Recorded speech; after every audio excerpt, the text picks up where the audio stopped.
भारत की आजादी को एक साल भी पूरा नहीं हुआ था। 30 जनवरी 1948 को देश को आजाद कराने के लिए अपना सर्वस्व न्यौछावर करने वाले राष्ट्रपिता महात्मा गांधी की हत्या कर दी गई। प्रार्थना सभा के दौरान उनको नाथूराम गोडसे ने गोली मारी थी।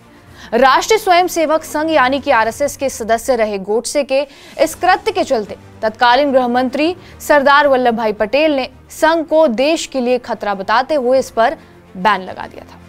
आरएसएस के तत्कालीन प्रमुख माधव सदाशिवराव गोलवलकर को गिरफ्तार कर लिया गया था और बाद में 12 जुलाई 1949 यानी कि आज ही के दिन संघ पर से सशर्त बैन हटा लिया गया था। आइए जानते हैं कि आरएसएस पर क्यों लगाया गया था बैन। नमस्कार, मेरा नाम है रिया शर्मा और आप देख रहे हैं टीवी नेट डिजिटल। ये 30 जनवरी 1948 की बात है। दिल्ली के बिरला हाउस के अपने कमरे में महात्मा गांधी सरदार वल्लभ भाई पटेल से कुछ गंभीर चर्चा कर रहे थे। 5:10 पर चर्चा खत्म हुई तो प्रार्थना सभा के लिए वो लोग निकले। तब तक नियमित रूटीन से सब कुछ विलंब भी हो चुका था। बापू धीरे धीरे बढ़ रहे थे, तभी वहां नाथूराम गोडसे आ गया। उसने पहले तो बापू को प्रणाम किया और फिर एक एक करके 3 गोलियां उनके सीने में उतार दी। लोगों ने तुरंत गोडसे को पकड़ा और उसे पीट दिया। उसे गिरफ्तार कर लिया गया और इसके बाद एक और गिरफ्तारी हुई।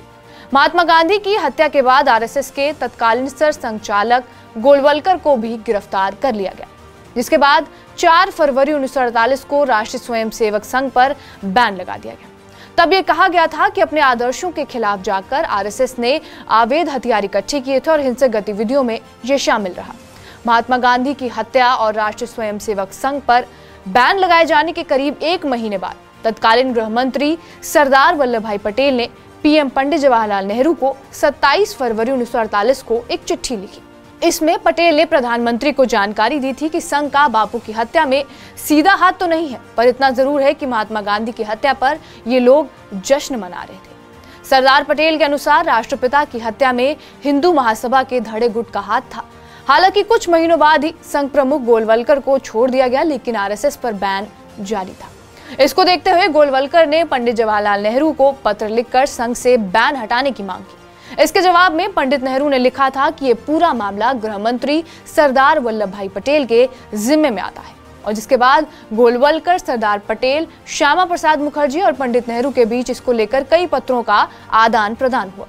पंडित नेहरू ने 10 नवंबर को गोलवलकर को एक और पत्र लिखकर बताया कि सरकार के पास संघ के खिलाफ कई सबूत हैं, इसके कारण बैन नहीं हटाया जा सकता। जिसके जवाब में गोलवलकर ने पत्र लिखकर मांग की कि अगर सरकार के पास संघ के खिलाफ सबूत हैं तो उन्हें सार्वजनिक किया जाना चाहिए। इसके तीसरे ही दिन केंद्रीय गृह मंत्रालय ने संघ से बैन हटाने से मना कर दिया और गोलवलकर से कहा कि आप दिल्ली छोड़ दें। उन्होंने इससे मना कर दिया तो उनको गिरफ्तार कर लिया गया। इस गिरफ्तारी के खिलाफ संघ के सदस्यों ने सत्याग्रह भी शुरू कर दिया। असल में सरकार को संघ के खिलाफ कोई पुख्ता सबूत नहीं मिला था। इसके कारण इस मामले में सरकार धीरे धीरे बैकफुट पर जा रही थी। आखिर में 12 जुलाई 1949 को केंद्र सरकार ने कुछ शर्तों के साथ इस संघ से बैन हटा दिया। संघ से प्रतिबंध हटाने के साथ शर्त रखी गई थी कि उसे अपना संविधान बनाना होगा, साथ ही संगठन के सदस्यों के चुनाव होंगे। संघ किसी भी राजनीतिक गतिविधि में हिस्सा नहीं लेगा और सांस्कृतिक गतिविधियों तक ही सीमित रहेगा। प्रतिबंध हटाने के बाद संघ ने सीधा राजनीति में हिस्सा नहीं लिया। साल 1951 में श्यामा प्रसाद मुखर्जी की अगुवाई में जनसंघ की स्थापना में सहयोग जरूर किया गया था। बाद में जनसंघ के लोगों ने ही साल 1980 में भारतीय जनता पार्टी बना ली। आपातकाल के दौरान भी इस पर बैन लगाया गया था, जो दूसरी बार था। ये जुलाई 1975 में आपातकाल के दौरान लगा था। तब बाबा साहब देवरस इसके सर संचालक थे। असल में साल 1975 में बिहार और गुजरात से बड़ा छात्र आंदोलन शुरू हुआ, जिसका नेतृत्व जयप्रकाश नारायण कर रहे थे। पीएम इंदिरा गांधी के रायबरेली के चुनाव को लेकर मुकदमा उनके खिलाफ किया गया था और इस पर 25 जून 1975 को देश में आपातकाल लगा दिया गया।